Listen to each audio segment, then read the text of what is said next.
This was the scene this afternoon at Laney High School, and one for seniors at Josie is just getting started now. Drive-through graduations will continue through Thursday. Congratulations to all of these seniors in the class of 2020.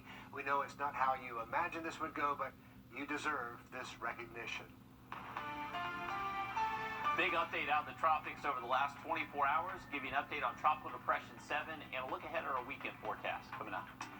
And also a man with a disorder left alone by first responders. Later, he was hit and killed. Our I-team shows you his story, and now his parents are looking for justice. For your free case evaluation, call, text, chat, or go online to johnboy.com. Paul Tarashuk would have celebrated his 28th birthday this month, but instead, his parents are pushing the federal government to hold Orangeburg County EMS and the sheriff's office there accountable for possible violations of the Americans with Disabilities Act. Tarashuk was hit and killed on the interstate I-95 after an Orangeburg County deputy left him alone at a closed gas station in the middle of the night. The I-team broke the story last year after obtaining this body cam video showing EMS berating and cursing at him before leaving him with that deputy. Tarashuk suffered from schizoaffective disorder. The I-team's Liz Owens explains why his parents are now pushing Congress. They're pushing Congress because the state of South Carolina determined that Orangeburg EMS and Sheriff's Office did not commit misconduct by abandoning a mentally ill man on the side of the road. This body cam video shows Paul Tarashuk naked and disoriented on top of a tractor trailer. You okay, man? Tarashuk's family believes something triggered his schizoaffective disorder. He's unresponsive by the time EMS arrives with the ambulance. You don't run up your nose and talk to me. Stop acting stupid. You're a grown man. EMS realizes something is wrong with him. If it's an act, it's a pretty good act. But instead of taking him to the hospital, they leave him with a deputy. This video shows the deputy dropping Tarashuk off at a closed gas station without his shoes, wallet, or cell phone. He died 4 hours later after a car hit and killed him. This is unreal.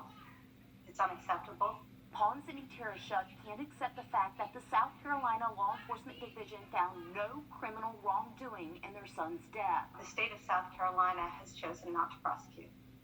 They're not going to hold anybody accountable on false death. The I-team obtained this letter from South Carolina Solicitor David Pascoe.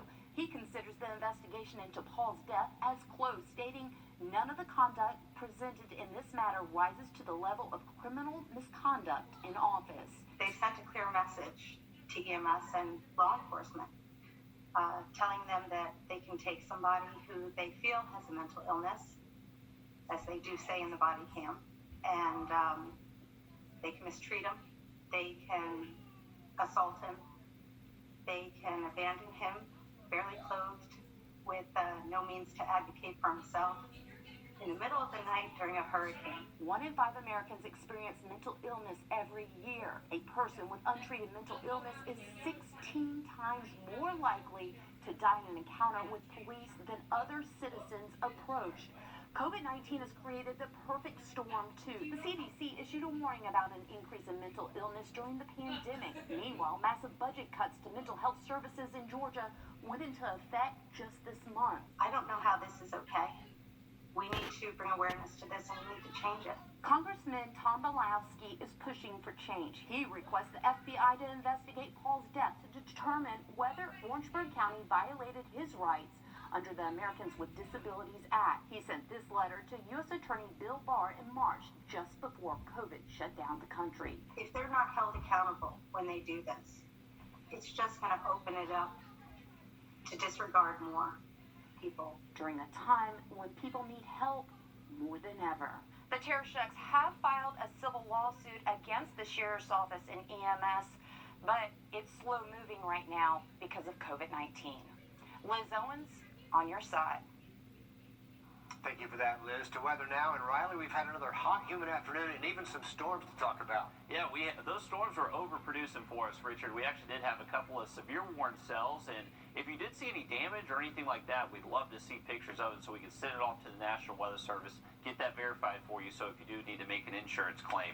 But a nice look over the Savannah River. We actually are looking at a couple of kayakers here and there. There was actually a boat that had an outboard that was coming across the river, kind of surprising, but I guess associated with that construction work. We have cooled off now. We hit a high of 97 earlier today. We're sitting at 90 now that we've seen some storms kind of pass on through, and it is very easy to see the communities that have seen rain out there today. If you haven't, you're still in the mid-90s, especially in the southern CSRA. In the northern areas of our region, though, not too bad. Actually feeling like the 70s already in Wilkes County. 74 for a low tonight. The storms we're currently looking at shouldn't last too much longer over the last couple of hours. After sunset, we're looking completely dry. Tomorrow afternoon is going to be hot for us again. We hit 97 this afternoon. Likely going to do the same thing again on Wednesday. Storm chance is not expected to be as high for us Wednesday, though. We hit 97 today. We are expecting generally mid-90s for most of us. Augusta should be the hot spot out there tomorrow. Here's a current look at our radar. Once again, just some isolated pockets of downpours in our southern counties, but just some lingering light showers in the far northern fringes of the CSRA. The rest of us looking fairly dry the rest of this evening. And here's a look at the rain totals estimated by radar. You can see wherever that color is, that's where rain fell today. So it was mainly along that I-20 corridor and north of that. If you were south of Augusta, you didn't see too much out there.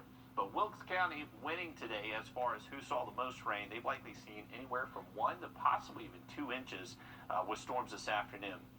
But the storms we've been tracking, not expected to last past sunset and looking completely dry after midnight. A quick update on the tropics. We have Tropical Depression 7. This is fairly impressive. We're actually already up to this early in the season. It is continuing towards the west-northwest, and you can see it's definitely looking a little bit more organized out there this afternoon. And this is expected to continue to develop, likely will become a tropical storm over the next 24, 48 hours as it heads towards the Caribbean. It is not expected to be inside the Caribbean until we get to later this weekend, so between Saturday and Sunday, we will continue to keep an eye on it over the next several days. Now, our storm chances are going to be going up as we head later in the work week, especially by Friday into the weekend. And those high temperatures not going to budge, staying in the mid-90s the next 7 days. Yeah, 90s week right there, Riley. Thanks. The schedule is set for high school football in Georgia and South Carolina, but coaches, they're still concerned about safety and protocol. Mike breaks it down for us next in sports.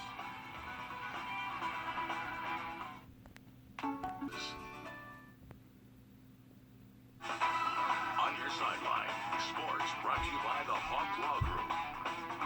Now that we know what the high school football season in the CSRA will look like, at least from a scheduling standpoint, there's still questions that go beyond just the whens and the wheres. Scheduling is one thing, protocols are another. Right now, we just know what the schedule is, but programs don't know what to do in the event of a positive case or facing an opponent that's seen a positive case. Safety is the key thing, and I think if we actually, they actually look at how that works for all that are involved, and we can work it to where it is safe, I'm all in for it.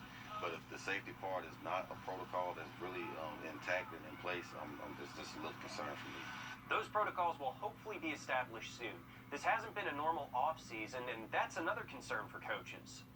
I'm fine with it. I understand the dynamics that we've got to deal with. The biggest thing for me, I think more than the virus itself, and I know it's done a lot for us, is just getting the kids acclimated to the heat. The next issue that gets run into is two-sport athletes. For a team that makes a run to the state title game in football and also plays a winter sport, they won't be able to pick up that next sport until 2021. That could really hurt some programs. Just incorporating everybody's level, not just from the bigger schools who don't need as many kids playing two sports. And you got those smaller schools that, really, really rely on it. Starting practice wasn't pushed back, and pads can be worn starting August 1st. Camp is one of the hardest parts of football, but it's still part of having a season. More sports coming up later tonight. See you in just a little bit. Contrary to what the radical